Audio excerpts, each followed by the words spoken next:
Alright, we're back and we're jumping back into Final Gather to continue with our look into Final Gather and how it works. Alright, so we saw how to activate Final Gather in the previous video. But there's a lot more to Final Gathering than just activating it. As you saw in the Global Illumination tutorial, there's a lot of tweaking, a lot of options that are involved, and a lot of know-how has to go into getting the effect the way that you want it to look and increasing the quality of the effect. So in this video, what I'm going to do is I'm going to talk about the different options for controlling Final Gather through the render options. And in the next video, we'll talk about tweaking and how to fine-tune the settings to increase the quality and control it. Alright, so let's go ahead and go to Regions, All Options. And over here, you want to make sure you're in the Final Gathering tab of the Mentoray Render Options.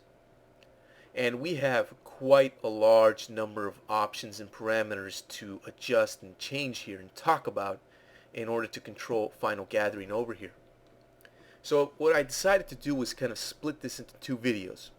This first video right now is going to talk about an overview basically of most of these options and some of the most important ones, and I'll try to explain the options to you in a sort of technical way while at the same time providing an explanation in a more layman's terms so that it can totally make sense to you and you can understand what it is that these options do and how they work. Now, I'm not going to talk about options that work with optimization. Options that are going to affect the quality of the render, I'm going to talk about in the next video. That way we can concentrate on tweaking by itself and not get bogged down by any of these other options that might not have anything to do with tweaking. They might just have something to do with, say, the look of the render as opposed to the quality, which are two different things. So let's go ahead and get started. Alright, so we'll see that there's an option up here called under Visualize called Preview, and by default it's checked on. So what's this preview option do? Well, let's turn it off and find out. When we turn it off, you'll see down here in the lower right, Final Gathering is being computed, but we don't see anything happening in the render region window. That's because Final Gathering is being computed behind the scenes, and when it's done computing, then the system's going to go ahead and render out the final image, which it just did really quick. So when we turn preview on, it allows us to preview the Final Gathering while it's being calculated down here. So let's turn it on. And now it's being calculated down here. We can see the little bar, and we see this sort of a blurry render being created right in front of us. It almost looks like someone took water and sprayed it onto the camera, and we see a very refracted, blurry look of our scene. That's a preview of the Final Gather effect.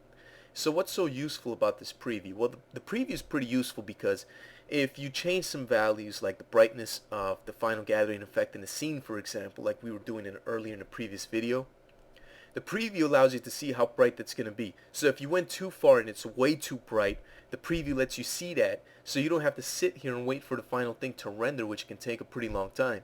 And you can see it from the beginning and go, oh wait, I made a mistake, and you can cancel the render, as opposed to not seeing the preview and waiting for this thing to finish rendering after a long time and going, oh wait, that's totally wrong, now I gotta go back and fix that. So the preview option is pretty important and very useful. Then we have this fast lookup irradiance from photon map option. I'm not going to talk about this option. Now this is a very important option that you need to know about. Unfortunately, you don't need to know about this right now. Now trust me on this one. We'll talk about this option later on during this tutorial when we start talking about how to combine Final Gathering with Global Illumination. That's when this option is actually going to come into play. So we're going to skip it for now. Down here we have a set of parameters called accuracy. All of these parameters do one thing. They control and optimize the quality of the render, of the Final Gathering effect. Since that's an optimization parameter field, we're not going to talk about it too much right now. We're going to talk about that in detail in the next video when we start tweaking the quality of this render out. Just very quickly though, we have a few different modes here. This is new to Mentoray 3.5, which is the version of Mentoray that comes with Exercise 6. Then we have a few other different options down here for optimizing this and making this higher quality. But we'll talk about that later. Then we have a sampling contrast, which can be used to brighten up certain scenes when you have a lot of color bleeding. Then down here we have a pre-sampling density, which can be used to try to smooth things out. That's more of an optimization parameter, so we're not going to talk about it right now. We'll talk about it in the next video. filter size isn't really an optimization parameter, so we can actually talk about that now, and I can actually show you what it does. Okay, so what the filter size tries to do, it tries to take any overly bright samples on the render and tries to sort of not smooth them out, but it tries to actually go ahead and compensate for some overly bright areas. So let me show you by getting a little bit closer in here and showing you actually what this does. Let's go ahead and do a render region of this area over here. Okay, so we can see by the preview that what we have is lightings hitting these outside areas here where it's easier to hit, and then we have this sort of darker areas back here, shadowed areas where light is having a harder time getting into, simply because they're dark crevices and alleyways and things like that. So the filter size, what it allows us to do is change that contrast. So if I increase this filter size all the way up to 3, the brighter areas where the light is hitting are going to retain their lighting information. They're going to retain the brightness and intensity, so they're not going to change. However, areas that were in the dark are actually going to become more contrasted. They're going to become darker because, of course, light has a harder time getting into those darker areas. So if we were going after an effect where we wanted our darker areas to remain darker and not get affected by lighting too much, we can use this filter size to control that. So I'm going to knock that back down to the default of 1. I think you see how that works. It basically darkens the dark areas and leaves the bright areas alone. So these overly bright areas that are here in the dark areas that we want darker, this filter size will go ahead and fix that for us, depending on the image style that we're going for. Then we have a fall off parameter here, which is disabled by default. This is an optimization parameter. We'll talk about that in the next video. Down here we have an area for trace depth settings. These are actually pretty important settings, so let me go ahead and explain what all of these settings do. We have a reflection and refraction parameter over here, and they're both set to default to 10. This controls the reflection and refraction rays with Final Gather in your scene. So reflection rays are things like when Final Gather has to bounce off of mirror surfaces or things like that. Refraction is transparent surfaces where Final Gather rays get refracted by, say, glass, the surface of water, things like that. Then we have a combined setting over here that's set to 20 right now. Now this combined setting tells the system that combined, the reflection and refraction rays can never go over 20.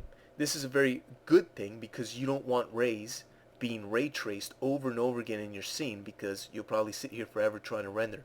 So Mental Ray allows you to set an upper limit for these different attributes here, these different parameters, so they don't keep trying to render and calculate forever, which is pretty useful.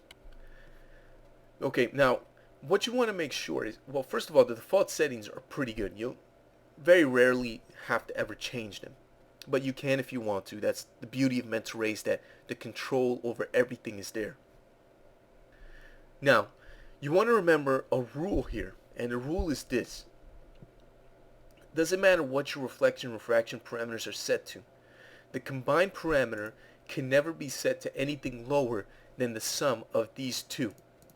Now, I'm very bad at math, so for you guys out there who are bad at math and that made no sense to, let me try to explain that a little bit easier. Right now we have reflection set to 10, refraction set to 10. If you add those two numbers together, you get 20. Thus why we have a combined value of 20. Now the combined value can be higher than 20. It can be 40, 57, 62, whatever you want. However, the rule is it cannot be lower than 20. Why? Because 20 is the number, the sum of taking these two numbers here, 10 and 10, and putting them together. So if our reflection and refraction were set to 5 and 5, this can be 20. But since 5 and 5 makes 10, this can never be lower than 10. So that's how it works. The default values are fine. I would just leave them alone if I were you. But if you want to, you can go ahead and play around with them. Then we have this diffuse parameter up here, which works a little bit by itself. And let me go ahead and explain how this works. You notice that right here when we turn on Final Gather, it appears that light is bouncing around, kind of when we were using global illumination. It's a similar effect. Light's bouncing around and giving us this nice indirect illumination effect. Now, that means that by default, Final Gathering is casting one diffuse bounce. Now over here in diffuse, you see it's set to 0. So why is Final Gathering sending off one diffuse bounce? That's because there's a default bounce of light, and that default bounce of light is 1.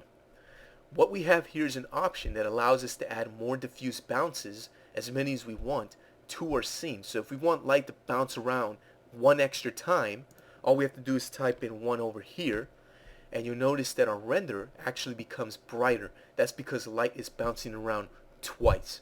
Light rays are bouncing around 2 times in this scene. Now, yes, I did not mess up. I did say 2, not 1. Now, it's probably a little bit confusing at first for beginners because you're looking at this and going, well, it says 1 here, so why are there 2 bounces? That's because by default, there's 1 default bounce with Final Gather. What the diffuse parameter allows you to do is to add an extra bounce. So 1 extra bounce is being brought into here. That's why I typed in 1. But in essence, we're actually getting 2 diffuse bounces because we're adding this 1 extra bounce on top of the 1 default bounce that's already there. So if I go ahead and add 2 more bounces, you have to add that to the default bounce that's already there. So in reality, it's actually 3 bounces of light. So it's the 1 default bounce plus the 2 extra we just defined in this parameter. So if this says 2, it's actually going to be 3. If this says 4, it's actually going to be 5, and so on and so forth. So this brightens up the scene by a lot because light's bouncing around a lot more. So the dark areas become brighter, and the brighter areas don't really become too bright, too blown out, but they do receive more light. Okay, let me knock that back down to 0. So now we have 1 default bounce.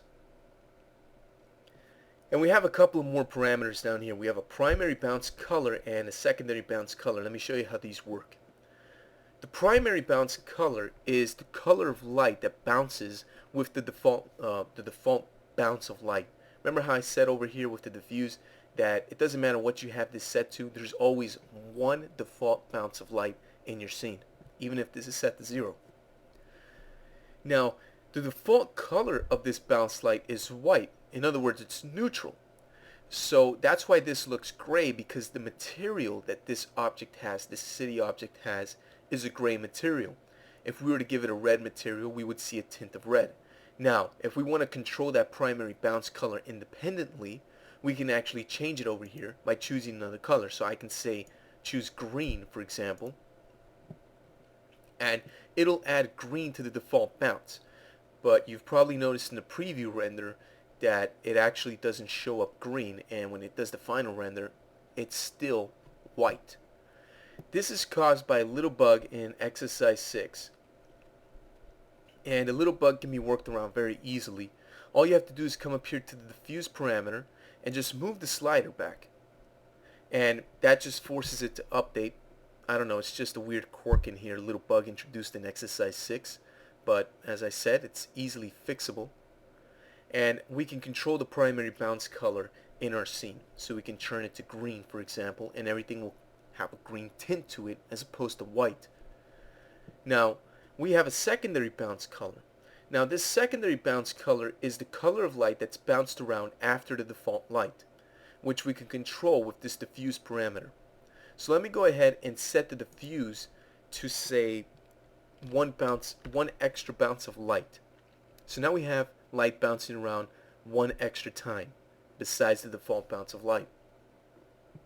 Now, that extra bounce of light right now is being defined to white. It's neutral. That's why everything comes out brighter green, because white on top of green isn't really going to give you a different color. It's going to keep giving you the green, only it's just going to be brighter, which is the case here. But let's go ahead and change that that secondary bounce color to red. Now you notice again that nothing happens. That's because of this little bug. So what we need to do is go in here, knock it back down to 0, and bring it back up to 1. Now what you'll notice is that there's this red tint that's trying to come into the scene. Now it's a little bit hard to see because the green is so overwhelmingly strong and it's pretty much controlling most of the lighting in the scene. But if you look carefully, you notice that everything's not so green anymore. There is a very faint tint of red. Now to be able to see the red better, what we need to do is increase the diffuse bounces to 2, so we have 2 extra diffuse bounces. And now we start to see that red take more effect into the scene. And that's why the render preview over here is so useful, because we can see the preview of this using the render tiles. So when this little bug hit, we were able to see that the bug hit while it was still doing the preview, so we can cancel it out or make the updates and changes and not have to wait till it finishes rendering the whole thing. So we can see we have this faint tint of red in our shadowed areas and even in our light and our lit areas a little bit. That's because the secondary colors are going to be red. Now, the way this works is pretty simple. The secondary bounce color is going to determine the color of every diffuse bounce, all the extra diffuse bounces in our scene. So once we start adding more than the number 0, which starts adding in extra diffuse bounces for Final Gather, all of those diffuse bounces are going to inherit this secondary bounce color. So it's just a useful thing of doing in here. It's not very realistic, but that's just the beauty of Mental Ray. Mental Ray gives you the flexibility to create photorealistic renders as well as creating fantastical imaginary images that aren't realistic but have some kind of unique style to it. So you can do cartoony things, you can do fantastical things, or you can do photorealistic things depending on what field of CG you're actually located in. So let me go ahead and knock that back down to white. I'm going to knock this back down to white. And you see it doesn't update. Again, let's knock this down to 0 in order to force the bug to update the renderer. And we're back to square one. Okay, we just have a couple of settings down here, and these settings over here are optimization settings, so we'll talk about that in the next video, and I'm just going to skip that for now. That pretty much covers all of these options here for the Final Gather options and how to change the look of the render. We saw that we have a lot of control for the different colors, the different amount of times that light bounces around, changing the filter size to adjust the contrast there of the light and shadows being caused by Final Gather. So let's go ahead and end this video here, and in the next video we're going to focus on just the parameters here that control the quality and the accuracy of the render as opposed to the look.